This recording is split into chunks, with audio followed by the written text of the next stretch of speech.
दोस्तों, तो कैसे हैं आप लोग। आज मैं आपसे एक बहुत इंपॉर्टेंट इन्फॉर्मेशन शेयर करने लगा हूँ, वो है वीज़ा के बारे में। अगर आप किसी दूसरी कंट्री में ट्रैवल करने जाते हैं तो अगर आपको घर बैठे बैठे वीज़ा मिल जाए या आपको वीज़ा ऑन अराइवल मिल जाए, जैसे कि आप सिर्फ ट्रेन एयर टिकट्स बुक करें, आप सीधा उस एयरपोर्ट पे उतरे, आपको एयरपोर्ट पे उतर के वीज़ा ऑन अराइवल फ्रीली मिल जाएगा, तो यकीन मानिए सफ़र बहुत आसान हो जाता है। ऐसा ही कुछ किया है रशिया ने इंडिया के लिए, जिसको कि अब से रशिया ने इंडियंस को फ्री ई वीज़ा देने के लिए उन्होंने एक प्रोग्राम चला दिया। इसमें एक्चुअली पहले क्या है कि रशिया को, अगर आपको रशिया का वीज़ा लेना है तो उसके लिए आपको बहुत डॉक्यूमेंट्स इकट्ठे करने पड़ते थे। जैसे आपको इनविटेशन लेटर देना पड़ता था, फिर उसके बाद आपको होटल बुकिंग करवानी पड़ती थी, उसके बाद आपको वीज़ा फॉर्म लेना भरना है, उसके बाद अपॉइंटमेंट लेना है रशियन एम्बेसी से, फिर बाद में रशियन एम्बेसी में इंटरव्यू के लिए जाना है, तो थोड़ा सा लेंथी प्रोसेस हो जाता था। लेकिन अब इस ई वीज़ा से आपको कोई भी डॉक्यूमेंट नहीं लेना है, नहीं जमा करवाना है रशियन एम्बेसी को।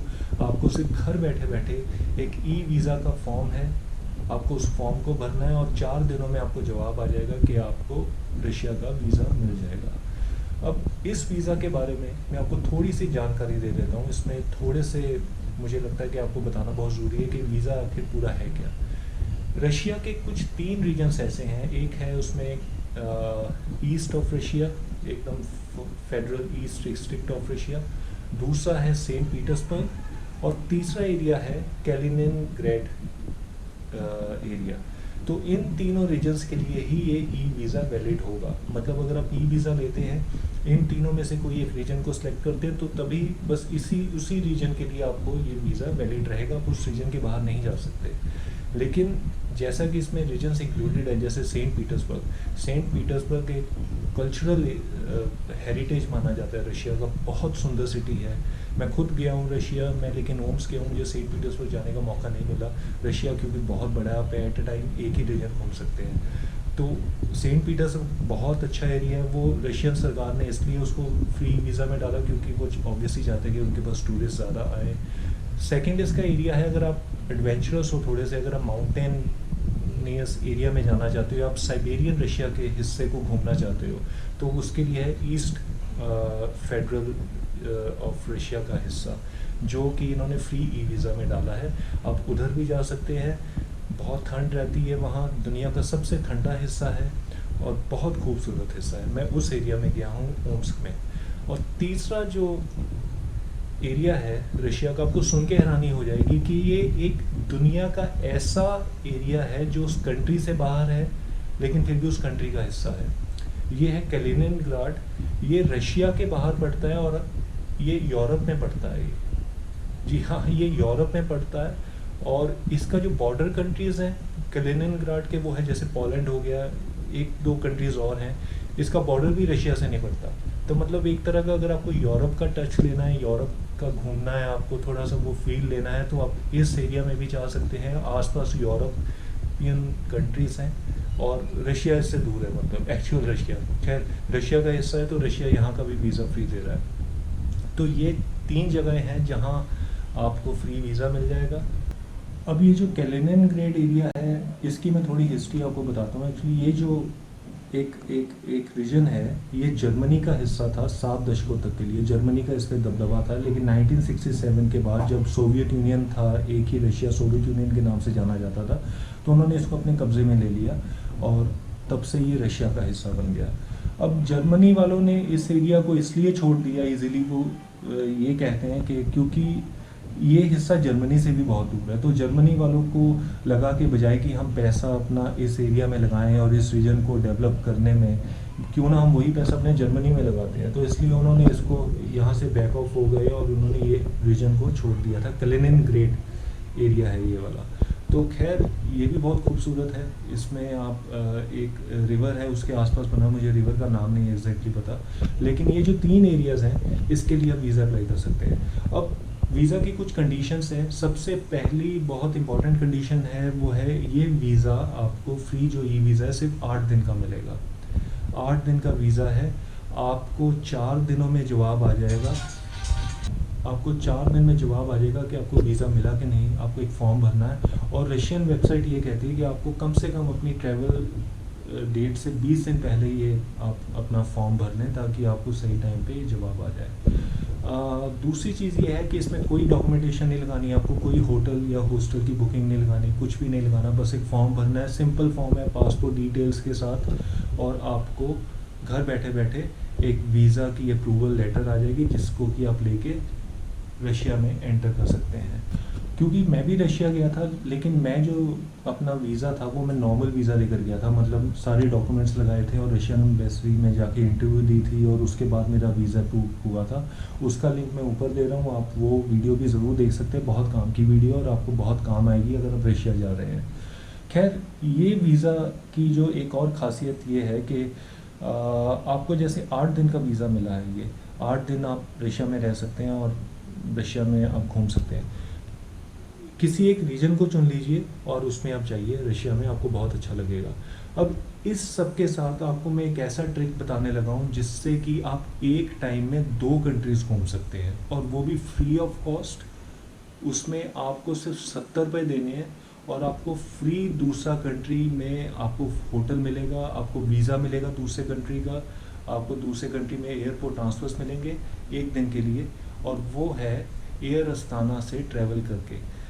आप मेरी एक बार वीडियो का लिंक मैं ऊपर दे रहा हूँ, वो ज़रूर देखें। उसमें मैंने बताया है कि अगर आप रशिया जा रहे हैं और आप एयर अस्ताना से ट्रैवल करते हैं तो एयर अस्ताना आपको एक प्रोग्राम देता है। उस प्रोग्राम में अगर आप कज़ाकिस्तान से होते हुए रशिया जा रहे हैं किसी दूसरी कंट्री में, तो कज़ाकिस्तान में एयर अस्ताना आपको 1 दिन के लिए फ्री 5 स्टार होटल देगा, आपको साथ में वहाँ एयरपोर्ट ट्रांसफर्स देगा, आपको मील्स देगा और आपको उस कंट्री का फ्री वीज़ा भी देगा। तो ये सारा एयर अस्ताना के स्टॉप ओवर प्रोग्राम में है। इस स्टॉप ओवर प्रोग्राम को आप तभी यूज़ कर सकते हैं अगर आप एयर अस्ताना से ट्रैवल कर रहे हैं। तो एयर अस्ताना से आप जब जैसे रशिया जा रहे हैं, दिल्ली से रशिया की आप फ्लाइट पकड़ेंगे, दिल्ली से लेट से आप सेंट पीटर्सबर्ग जाएंगे, तो एयर अस्ताना से अगर आप जाते हैं तो एयर अस्ताना बाय डिफ़ॉल्ट रास्ते में कज़ाकिस्तान रुकेगी ही रुकेगी, क्योंकि एयर अस्ताना कज़ाकिस्तान की एयरलाइन है। वो या तो अलमाटी में रुकेगी या तो अस्ताना में रुकेगी। तो आप अलमाटी या अस्ताना में उनका ले ओवर लो आप 18 या 20 घंटे का अक्सर वो दे ही देते हैं। आप जब भी एयर अस्ताना से जाएंगे तो 20 घंटे में आप अस्ताना उतरें या अलमाटी में उतरें, वहाँ आप उनसे स्टॉप ओवर प्रोग्राम मतलब ले सकते हैं। स्टॉप ओवर प्रोग्राम की बुकिंग आपको पहले ही करवानी पड़ेगी। जब आप अपनी एयरलाइन की टिकट बुक करवा रहे हैं एयर अस्ताना से, तो वहाँ आपको ऑप्शन मिल जाएगा कि आप स्टॉप ओवर प्रोग्राम उनका लेना चाहते हैं कि नहीं लेना चाहते। 70 रुपये आपको देने पड़ेंगे। 70 रुपये में आपको 5 स्टार होटल, आपको एयरपोर्ट ट्रांसफर्स, आपको फ्री मील्स, आपको 3 दिन का वीज़ा मिलेगा कज़ाकिस्तान में। हालांकि आपको सिर्फ 1 दिन का वीज़ा में काम चलेगा, 3 दिन आप नहीं रुकेंगे। रुकना चाहें तो रुक सकते हैं, लेकिन आपको ये सारी चीज़ें 70 रुपए में, मतलब $1 में आप इसमें कज़ाकिस्तान का भी मज़ा ले सकते हैं, कज़ाकिस्तान घूम सकते हैं। बहुत खूबसूरत कंट्री है। तो मैंने ऐसे ही किया था जब मैं रशिया गया था, तो मैं जाते जाते कज़ाकिस्तान रुका था और बड़ा मज़ा आया था ये ट्रिप करके। आप मेरी रशिया सीरीज़ देख सकते हैं, उसमें मैं अलमाटी भी घूमा हूँ 1 दिन के लिए, और बड़ा मतलब एक प्री प्लान इसमें ट्रिप था। तो जब मैं दिल्ली से रशिया गया था तो मुझे रशिया की फ़्लाइट पड़ी थी लगभग 19,000 रुपये की एयर अस्ताना की, और वो रिटर्न फ़्लाइट थी दिल्ली से रशिया, रशिया से वापस दिल्ली। और उस फ़्लाइट में मैंने रास्ते में रुका था अलमाटी में, मेरा 20 घंटे का लेओवर था। तो ऐसे ही मैंने already stop over programme book करवा रखा था एयर अस्ताना से। जब आप बुक करवाते हैं तो आपको तभी एक होटल 5 स्टार होटल सेलेक्ट करने का ऑप्शन मिलता है, जो आप कर सकते हैं कोई भी अपनी मर्ज़ी का। और फिर जब आप जिस दिन जाना चाहें, जिस दिन आपकी टिकट होती है, आप उस दिन चेक इन काउंटर पे आप बोल दें कि मुझे स्टॉप ओवर प्रोग्राम यूज़ करना है अलमाटी में, और आपको अलमाटी में फ्री स्टे मिल जाएगा। तो ये बहुत अच्छा प्रोग्राम है। मैं ज़रूर सजेस्ट करूँगा आप सब लोगों को कि एक बार ज़रूर इस प्रोग्राम को यूज़ करें। एक कंट्री में एक बजट में आपको 2 कंट्रीज़ घूमने को मिल रही हैं, आपको बहुत अच्छा लगेगा, बहुत कुछ है घूमने को। और रशिया और कज़ाकिस्तान दोनों बहुत खूबसूरत कंट्रीज़ हैं। अब जहाँ तक रही इस ई वीज़ा की बात, इस ई वीज़ा में जैसे मैंने आपको बताया 8 दिन का ये ई वीज़ा मिलता है आपको, और 30 दिन की वैलिडिटी होती है। मतलब जिस दिन आपको मिला है उसके 30 दिन के अंदर ये वैलिड रहेगा, 8 दिन का रहेगा। और इसकी जो वेबसाइट है मैं आपको लिंक फुटर में डाल दूंगा, डिस्क्रिप्शन में भी दे दूंगा। बहुत अच्छा मौका है। रशिया ने शायद ये 3 रीजन्स के लिए इसलिए वीज़ा फ्री किया है कंट्रीज़ के लिए, ताकि वो चाहते हैं कि इनमें ज़्यादा टूरिस्ट आए, क्योंकि रशिया इतना बड़ा कंट्री है कि टूरिस्ट हर हिस्से में शायद नहीं पहुँच पाते। और बाकी आप मेरी रशिया की सीरीज़ देखिए, रशिया की वीडियोस देखिए, आपको बहुत अच्छा लगेगा। आपको लोग बहुत अच्छे हैं रशिया के इतने हेल्पफुल लोग हैं कि मतलब आपको रशिया एयरपोर्ट पर उतर के ही आपको इसका एक्सपीरियंस होना शुरू हो जाएगा। तो मेरा एक्सपीरियंस बहुत अच्छा था रशिया में, तो मैं चाहता हूँ आप भी सब एक बार जाइए एयर अस्ताना। रशिया जाना, लेकिन जाते वक्त एयर अस्ताना का प्रोग्राम ज़रूर यूज़ करना। वो आपको घर बैठे बैठे फ्री में एक पूरा का पूरा कंट्री मिल रहा है 70 रुपये में। 70 रुपये में आप घूम रहे हैं, उसमें free visa, free hotel, free आपका मील्स हैं। एयरपोर्ट ट्रांसफर्स भी उसमें फ्री होते हैं। आपको एयरपोर्ट से गाड़ी आएगी पिक करने, आपको आपके होटल छोड़ेगी, और अगले दिन होटल से वापस गाड़ी आएगी, आपको वापस एयरपोर्ट छोड़ेगी। तो ये सारी चीज़ें मैं खुद एक्साइटेड हूँ, और मैं चाहता हूँ कि आप भी इसको एक बार ज़रूर ब्राउज़ करें। रशिया का प्रोग्राम बनाएं, इन 3 रीजन्स के लिए फ्री वीज़ा घर बैठे बैठे, और कज़ाकिस्तान का भी जो रास्ते में एयर अस्ताना आपको उतारेगी उसका भी फ्री वीज़ा है। मैं आपको एक बार वो वेबसाइट दिखा देता हूँ अपने लैपटॉप पे, जो वेबसाइट है ये है evisa.kdmid.ru। इसमें आपको अपनी नेशनलिटी भरनी है इंडिया, और फिर उसके बाद आपको कौन सा एरिया आपको विज़िट करना है वो भरना है। जैसे इसमें ईस्टर्न फेडरल डिस्ट्रिक्ट है, कलिनिनग्राड है जो मैंने बताया, सेंट पीटर्सबर्ग है। तो आप किसी भी एरिया को सिलेक्ट करके आप फॉर्म भर के आप इस फॉर्म को भर सकते हैं।